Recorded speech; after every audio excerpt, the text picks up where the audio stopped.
اور ہم اللہ کی راہ میں نکل کھڑے ہوئے۔ ابھی ہم کچھ ہی دور گئے تھے کہ ہمیں عمرو بن عاص بھی مل گئے، وہ بھی اسی مقصد کے لیے مدینہ جا رہے تھے۔ چنانچہ ہم نے اپنے آپ کو بارگاہ رسالت میں پیش کر دیا۔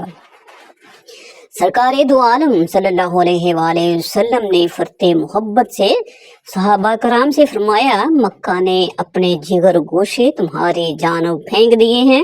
میرے اسلام قبول کرنے پر حضرت صلی اللہ علیہ وآلہ وسلم نے فرمایا، خالد تمہاری عقل و دانش اور فہم و فراست کی بنا پر مجھے قوی امید تھی کہ تم ایک نہ ایک دن ضرور مسلمان ہو جاؤ گے۔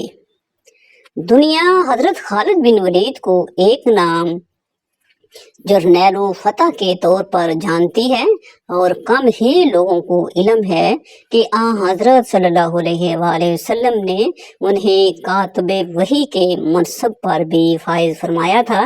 مختلف کتب میں آپ کے کاتب وحی ہونے کا ذکر صراحت سے موجود ہے۔ رسول اللہ صلی اللہ علیہ وآلہ وسلم کی حیاتی مبارکہ میں سب سے خون ریز مارکہ 8 ہجری میں شام کے سرحدی علاقے موجودہ اردن ملکہ کے قریب موتا نامی بستی میں پیش آیا، جس میں حضرت خالد بن ولید مسلمان ہونے کے بعد حیثیت سے شریک پہلی مرتبہ ایک سپاہی کی ہوئی نبی کریم صلی اللہ علیہ وآلہ وسلم نے ایک صحابی حارث بن عمیر کو ایک خط دے کر حاکم بصری کے پاس روانہ کیا، لیکن انہیں کیسر روم کے گورنر شرجیل بن عمر نے گرفتار کر کے شہید کر دیا۔ حضرت صلی اللہ علیہ وآلہ وسلم نے اسلام کے سفیر کے شہادت کا بدلہ لینے کے لیے حضرت زید بن حارثہ کی قیادت میں 3000 جنگجوؤں کا لشکر روانہ کیا اور تاکید فرمائی کہ زید شہید ہو جائیں تو جعفر بن ابی طالب کو سپہ سالار بنا لیں، اگر وہ بھی شہید ہو جائیں تو عبداللہ بن رواحہ کو امیر بنا لیں، اور اگر وہ بھی شہید ہو جائیں تو مسلمان اپنے میں سے کسی کو امیر منتخب کر لیں۔ اسلامی لشکر موتا پہنچا تو شاہ روم ہرقل 1,00,000 جنگجوؤں کے لشکر کے ساتھ مسلمانوں کا منتظر تھا۔ گھمسان کی جنگ ہوئی اور مسلمانوں کے تینوں سپہ سالار شہید ہو گئے۔ مجاہدین کے لیے یہ مایوس کن صورت حال تھی، میدان جنگ پر رومیوں کا قبضہ تھا۔ ایسے میں مسلمانوں نے فوج کے ایک سپاہی خالد بن ولید کو اپنا سپہ سالار منتخب کیا اور جھنڈا ان کے ہاتھ میں تھما دیا۔ حضرت خالد بن ولید نے میدان جنگ میں ایک پرجوش اور ولولہ انگیز تقریر کی اور اچانک رومیوں پر بھرپور حملہ کر دیا۔ رومی اس اچانک اور بھرپور حملے کے لیے ذہنی طور پر تیار نہ تھے، چنانچہ وہ بدحواس ہو گئے اور شکست ان کا مقدر بن گئی۔ صحیح بخاری میں ہے کہ حضرت خالد بن ولید رضی اللہ تعالی عنہ نے فرمایا کہ جنگ موتا کے روز میرے ہاتھ میں 9 تلواریں ٹوٹ گئیں، پھر میرے ہاتھ میں صرف ایک یمنی بانا چھوٹی تلوار باقی بچی۔ ادھر مدینہ میں جنگ موتا ہی کے روز رسول صلی اللہ علیہ وآلہ وسلم نے وحی کی بنا پر فرمایا کہ جھنڈا زید نے لیا اور وہ شہید کر دیے گئے، پھر جعفر نے لیا اور وہ بھی شہید کر دیے گئے، پھر ابن رواحہ نے لیا اور وہ بھی شہید کر دیے گئے۔ اس دوران آپ کی آنکھیں اشک بار تھیں، یہاں تک کہ جھنڈا اللہ کی تلواروں میں سے ایک تلوار نے لے لیا اور ایسی جنگ لڑی کہ اللہ نے ان پر فتح عطا فرمائی۔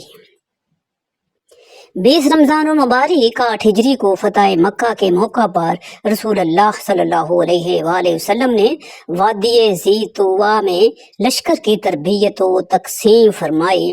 حضرت خالد بن ولید رضی اللہ تعالی عنہ کو دائیں پہلو پر رکھا، اس میں اسلم، سلیم، غفار، مزید اور کچھ دوسرے عرب قبائل تھے۔ آپ نے حضرت خالد بن ولید رضی اللہ تعالی عنہ کو حکم دیا کہ وہ کتنے میں زیریں حصے سے داخل ہوں، اور اگر قریش میں سے کوئی آڑے آئے تو اسے کاٹ کر رکھ دیں۔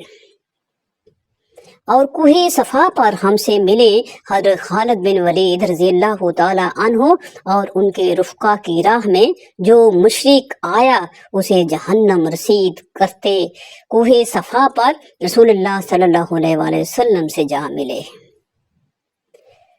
اس موقع پر حضرت خالد بن ولید رضی اللہ تعالی عنہ سے جھڑپ میں 12 مشرک مارے گئے، جبکہ 2 صحابی شہید ہوئے۔ وہ بھی راستہ بھول کر لشکر سے جدا ہو جانے کی وجہ سے فتح مکہ کے بعد حضرت محمد صلی اللہ علیہ وآلہ وسلم نے حضرت خالد بن ولید رضی اللہ تعالی عنہ کو 30 مجاہدین کے لشکر کا امیر بنا کر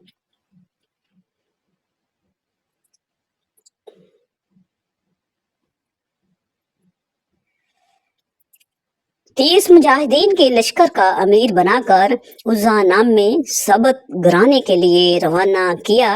8 ہجری کے ماہ شوال میں نبی کریم صلی اللہ علیہ وآلہ وسلم نے قبیلہ حوازن کی سرکوبی کے لیے مکہ مکرمہ سے وادی حنین کی جانب کوچ فرمایا۔ آپ کے ساتھ 12,000 جنگجو تھے، 10,000 وہ جو فتح مکہ کے وقت آپ کے ہمراہ تھے، اور 2,000 کے نو مسلم حضرت خالد بن ولید بھی ایک لشکر کے سالار کی حیثیت سے ساتھ تھے۔ اللہ نے مسلمانوں کو فتح نصیب فرمائی اور بہت سا مال غنیمت ہاتھ آیا۔ غزوہ حنین کے بہت سے شکست خوردہ مشرک طائف میں قلعہ بند ہو گئے۔ چنانچہ آپ نے حضرت خالد بن ولید کو 1,000 مجاہدین کے لشکر کا امیر بنا کر ہر اول دستے کے طور پر طائف روانہ کیا۔ پھر آپ نے بقیہ فوج کے ساتھ خود بھی طائف کا رخ فرمایا۔ غزوہ تبوک کے موقع پر کوئی بھی رومی قبیلہ مسلمانوں سے مقابلے کے لیے تیار نہ تھا۔ سب نے یہاں حضرت صلی اللہ علیہ وآلہ وسلم کے پاس آ کر جزیہ دینے پر رضامندی ظاہر کر دی۔ اس موقع پر آپ نے حضرت خالد بن ولید کو 400 سواروں کا لشکر دے کر دومات الجندل کے حاکم عقیدر کو گرفتار کرنے بھیجا۔ آپ نے فرمایا کہ تم اسے نیل گائے کا شکار کرتے پاؤ گے۔ حضرت خالد بن ولید رضی اللہ تعالی عنہ جب اس کے قلعے کے قریب پہنچے تو دیکھا کہ ایک نیل گائے قلعے کے دروازے پر موجود ہے اور چاندنی رات میں عقیدر اسے شکار کرنے کے لیے قلعے سے باہر آیا ہے۔ حضرت خالد بن ولید رضی اللہ تعالی عنہ نے اس وقت اسے گرفتار کر کے حضور صلی اللہ علیہ وآلہ وسلم کی خدمت اقدس میں پیش کر دیا۔ حضرت صلی اللہ علیہ وآلہ وسلم نے جزیہ دینے کے اقرار پر اسے چھوڑ دیا۔ ذی الحج 11 ہجری کو خلیفہ اول سیدنا صدیق اکبر رضی اللہ تعالی عنہ نے حضرت خالد بن ولید رضی اللہ تعالی عنہ کو 13,000 مجاہدین کے لشکر کا امیر بنا کر نبوت کے جھوٹے دعوے دار مسلمہ کذاب کی سرکوبی کے لیے روانہ کیا۔ قزیب اپنے قبیلے ربیہ کے 40,000 جنگجوؤں کے لشکر کے ساتھ یمامہ کے مقام پر مسلمانوں کے مد مقابل آیا۔ اس موقع پر حضرت خالد بن ولید رضی اللہ تعالی عنہ نے بہترین جنگی حکمت، عملی سیاسی بصیرت اور ولولۂ انگیز تقاریر کے ذریعے مجاہدین میں شوق شہادت کو بڑھا دیا اور پھر بڑے شیر کی طرح قذاب کی فوج کے مورچے اڑا دیے۔ حضرت حمزہ کے قاتل و وحشی نے اپنا نیزہ مسلمہ کے سینے میں اتار کر اسے جہنم رسید کر دیا۔ ابھی حضرت خالد بن ولید رضی اللہ تعالی عنہ جنگ یمامہ سے فارغ ہی ہوئے تھے کہ حضرت صدیق اکبر رضی اللہ تعالی عنہ نے آپ کو عراق اور ایران کی جانب پیش قدمی کا حکم صادر فرما دیا۔ چنانچہ محرم الحرام 11 ہجری میں حضرت خالد عراق کے علاقے ابلا کو فتح کرتے ہوئے ایرانی صوبے حذیہ جا پہنچے۔ اس صوبے کا حاکم ہرمس نہایت دلیر جنگجو سردار تھا، جس کی دھاک عرب، عراق، ایران اور ہندوستان تک بیٹھی ہوئی تھی، کیونکہ اس کے جنگی بیڑے ہندوستان پر بھی حملہ آور ہوئے تھے۔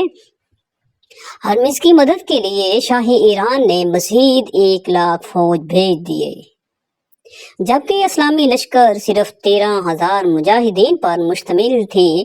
یہاں حضرت خالد بن ولید رضی اللہ تعالی عنہ نے ایک اور جنگی حکمت عملی اپنائی اور سب سے پہلے خود میدان جنگ میں گئے، اپنے گھوڑے کو پیر مٹر کے خیمے کے پاس کھڑا کر کے اسے مقابلے کی دعوت دی۔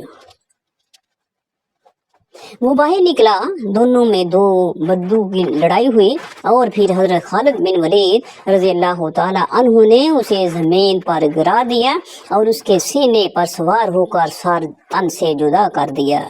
یہ سب اتنا اچانک اور تیزی سے ہوا کہ ایرانی فوج بدحواس ہو کر بھاگ نکلی۔ اس جنگ میں بہت زیادہ مالی غنیمت اور ہیرے جواہرات مسلمانوں کے ہاتھ لگے۔ حضرت خالد بن ولید رضی اللہ تعالی عنہ نے عراق میں 2 سال قیام کیا۔ فوج اور سامان حرب کی قلت کے باوجود ان 2 برسوں میں 15 جنگیں لڑیں اور سرزمین عراق کو دشمنوں سے پاک کر دیا۔ حضرت خالد بن ولید کی قیادت میں لڑی جانے والی اس جنگ میں رومی جرنیل حامان 2,19,000 کا لشکر لے کر میدان میں اترا۔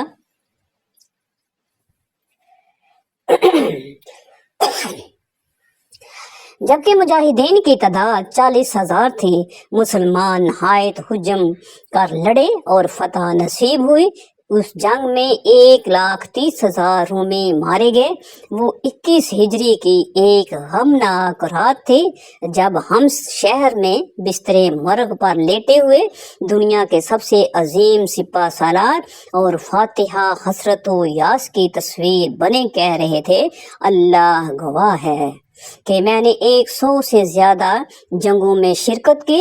میرے جسم کا کوئی حصہ ایسا نہیں جہاں تیر کے نشان اور نیزے کے گھاون نہ ہوں، مگر ہائے افسوس کہ آج میں میدان جنگ کی بجائے بستر پر مر رہا ہوں۔